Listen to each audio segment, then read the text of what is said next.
Bleh. So here is what Spot has to say about the Misfits. I was like, I can't not have something about the Misfits in here. So this is from the Vinyl Guide. And this dude, I don't know his name. Who is he? About the Vinyl Guide. Nate Goyer is his name. And he discusses all things music and record related. And here is the episode. Here's the full episode. Go subscribe to them on the... Thanks, Dan. I'm glad to hear that. Go subscribe to them on their channel or whatever, wherever they do. Okay, I'm good. I'm glad to hear that, everybody. Damn. Oh, did that go through? Yeah, there it is. So right here is the link for this whole podcast episode. I just want to plug them since we're going to be playing a sound. You can listen on Spotify. You can listen on Apple or Android, or subscribe with your existing podcast app on iTunes. Although I think it's Apple Music now, right? In any case, that's the link to get to it. And what we're going to listen to is Spot himself chatting with Nate, who's interviewed a lot of people. He had a great Eerie Von interview as well. And he has a Patreon. These are all truncated episodes. So like the Patreon is, if you want to hear the full episode, you got to go to the Patreon. So here is Spot. Here's Spot talking about the Misfits. Ready? Here we go. Got down to nitty gritty and did it. Does it surprise you that some of these records, like Fat EP and of course Ride the Wild, can you guys hear that? Okay, let me know if you need to bump it. Those are now going for $300-$400 or more. I don't know if it surprises me. Mm-hmm. It's kind of like the way the collector culture is things are priced according to their value on the market, and well, okay, fine. Mm-hmm. That's true. That is so true. And ultimately, what people are willing to pay for a record is what it's worth, right? eBay, that's how eBay prices and Discog prices work. So be it. I don't really examine it or mm-hmm. I don't examine it that much anymore. No, but I mean, yeah, these records that at one point I imagine they probably had a very difficult time selling or even giving away seem to be taking on a life of their own. And yeah. Okay, so let's talk a little bit about Misfits. What are your recollections of? Oh, this should be. Oh man, he starts right off the bat. He goes, "Oh boy," you could tell. Maybe that's why it wasn't in the previous article. You could already tell Spot does not like talking about the Misfits, or he's not going to like talking about the Misfits. Let's see what he says. Good. What are your recollections of recording Misfits? They were very difficult to work with, mm-hmm.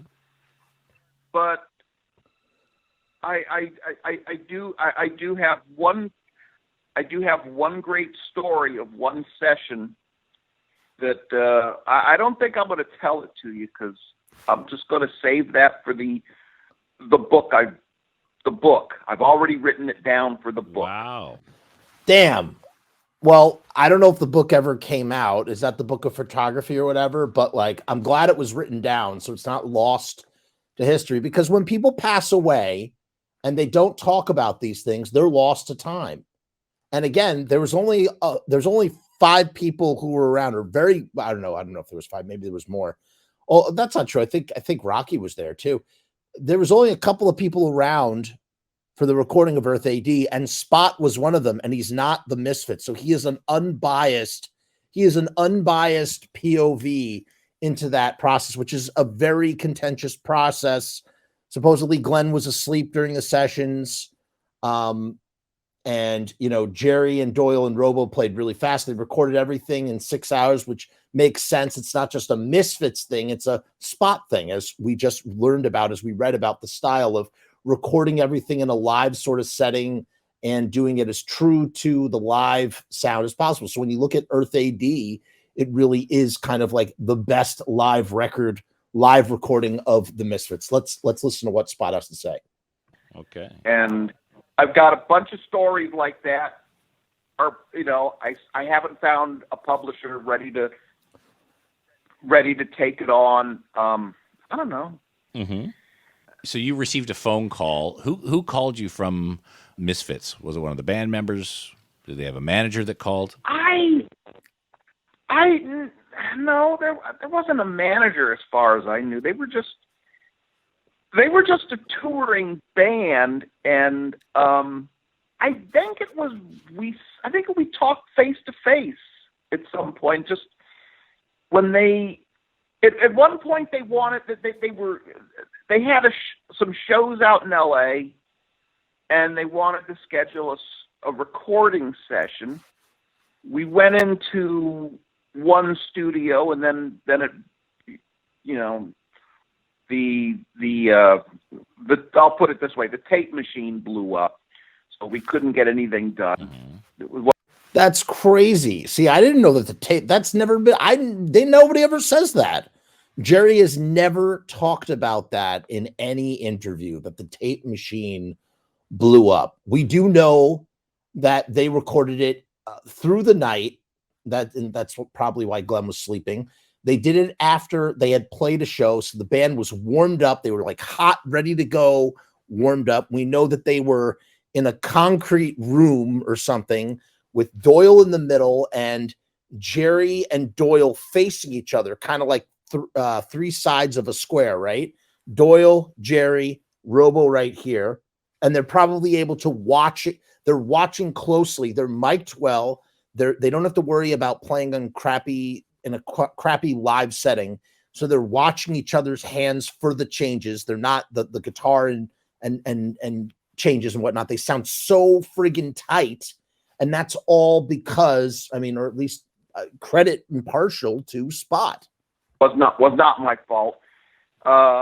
So I went out to New Jersey and said, well, let's go ahead and do it here. And so there was 2 studios out there that we worked in. I don't remember the names of any of them. Fox it got Studio. to be a little difficult to keep control of what was happening. Sometimes it was certain people in the band thought they could mix it, and things went downhill. And there was one situation of not having enough money, and I said, no, you got to have a little more money.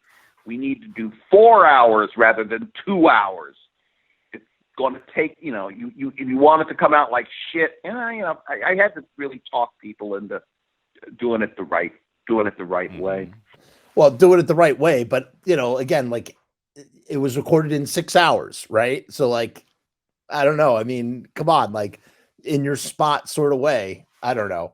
That's it. Wow, that is really interesting. So when he says the tape machine blew up, that kind of helps to paint the picture of why did they record? They tracked all the music. So when you hear those like demo-ish rough versions or versions with scratch lyrics or alternative or just instrumentals of Earth A.D., that was probably all the stuff that they were able to record after that show that they played through the night. And then eventually they came back east to finish up and do the vocals. And they did that stuff, the vocals, like the final vocals and whatnot, on the East Coast. And I think it was called Fox Studios. That's really interesting. So that's why there were 2 sessions. The tape machine blew up. And of course, that's when we learned that Henry Rollins was in fact doing vocals. He was doing backup vocals on one of the songs. I think Queen Wasp, he was doing backup vocals on. We'd have to check that recording. Let's hear if Spot has anything else to say. Even people who ran the studio. Oh, gosh. Right. Those Misfits recordings were really at the point where they were breaking up. So I would imagine being in the studio with them wasn't the most comfortable place to be. I imagine there was arguing and friction between members of the band. Yeah. He's trying. I'll take it back. I'm sorry. I didn't mean to step on Spot there. Who ran the studio? he's trying, Nate. Thank you, Nate. Nate's trying so hard to get Spot to spill the beans, because Spot's being very, he's not giving up any of the goods. He's like, people and blah, blah, blah, and yada, yada, yada. And Jay Barrett says he doesn't think the book ever came out, but listen, with maybe it will eventually. I'm glad that it's been documented. And again, like, we're talking about, like, Spot passed away today. Like, I guess, to have a little respect and understanding for, and not worry about where and what things are. Dude's life ended today. But just that in the future, I hope that something comes of the things that he knew about, and that it comes out in some sort. I just, just that it's documented, properly. But yeah, as I was saying, Nate is trying so hard right now to get the goods out, and it's just not, it's not happening. But I salute you, Nate. Let's keep listening. Oh, gosh. Right. Those Misfits recordings were really at the point where they were breaking up. So I would imagine being in the studio with them wasn't the most comfortable place to be. I imagine there was arguing and friction between members of the band. Yeah. Mm-hmm. Well, yeah, I guess, but I think that was just a factor of living in New Jersey. People in New York and New Jersey, they have their own way of looking at life and dealing with life. And it's not that they're necessarily being antagonistic or anything. It's just that that's what they've had to do to survive this kind of middle class hell that they all had to deal with. Mm-hmm. Whether it was living in New York City or in a suburb in New Jersey across the river, there was just a lot of stuff. You had to be streetwise, and you had to talk and act streetwise just to get by. Mm-hmm.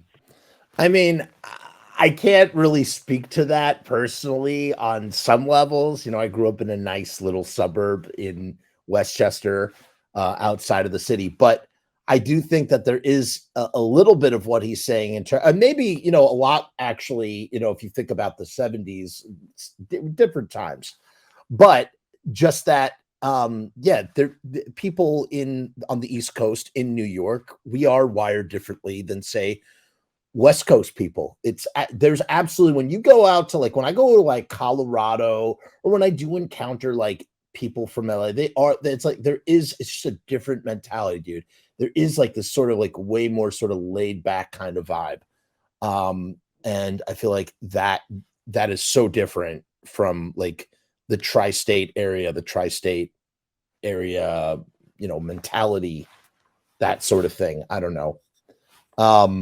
But what was going on at this time with the Misfits? Well, Glenn is experimenting, or wants to do Sam Hain, and, some of these songs were written for Sam Hain, and we've talked about that. And, he gave some songs that were meant for Sam Hain for Earth A.D.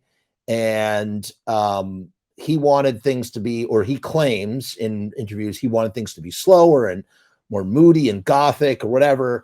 And Jerry and Doyle, take credit and wanted, and, we're listening to, Van Halen and Fast, and, they're playing with all these hardcore bands too. They're playing with, Erie talks about how Glenn was listening to a lot of Gangrene at the time, the Boston bands and whatnot. All that stuff kind of influences what Earth A.D. is. And Earth A.D. loses a lot of the melodic nuance, or at least the melodic nuance is transformed. It's not like the same melodic vocals that we hear on things like Static Age or the Horror Business version of the band, or even the Walk Among Us version of the band.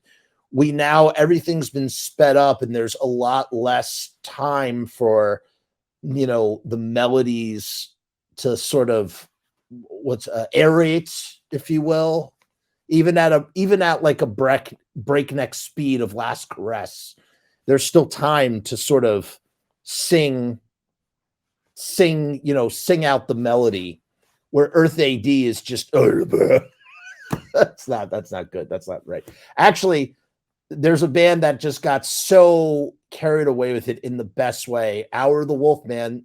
We talked about this Power of the Wolf EP. That is them doing Black Flag by way of Earth AD Misfits. They got they're doing basically, it's like Black Flag music with the melodic sensibilities of the Misfits, kind of, at least Earth AD melodic sensibilities of the Misfits. And it's phenomenal. All right, let's keep playing this.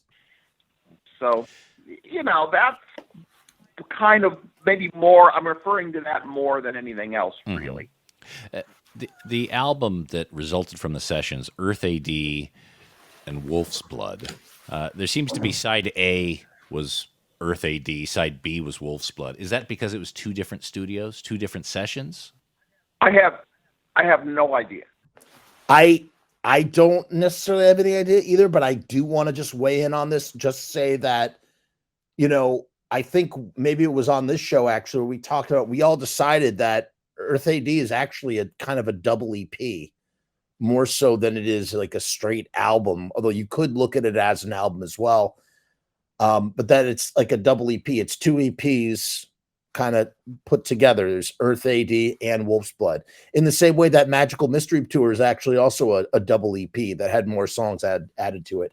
But Alex Story from Cancer Slug, when I interviewed him for that project I was doing, he said my favorite thing about Earth AD ever, he said Earth AD is like one song in 9 parts. And I gotta kind of agree with that. It does kind of feel like a concept album, and it doesn't necessarily feel like a double EP, but I guess it kind of is, because it has the 2 titles, and it's not, what is it? It's 9 songs, right? So it kind of feels more EP-ish than it does album-ish. It always kind of did in that way. But Spot does not know in this interview. Okay. First, Earth AD is the only one I know anything about. Wolf's Blood, what is it? Well, the album is typically called Earth AD / Wolf's Blood. Oh. Yeah. And so there's side A. See, I never got a copy of it, so I didn't even know what's. He didn't get a copy of it, and I was trying to search for this and I could not find it on Google. But apparently, Spot had the stampers for Earth AD at one point. The aluminum plating that is used to press the record. He had those. The mother stamper or the father stamper. He had them.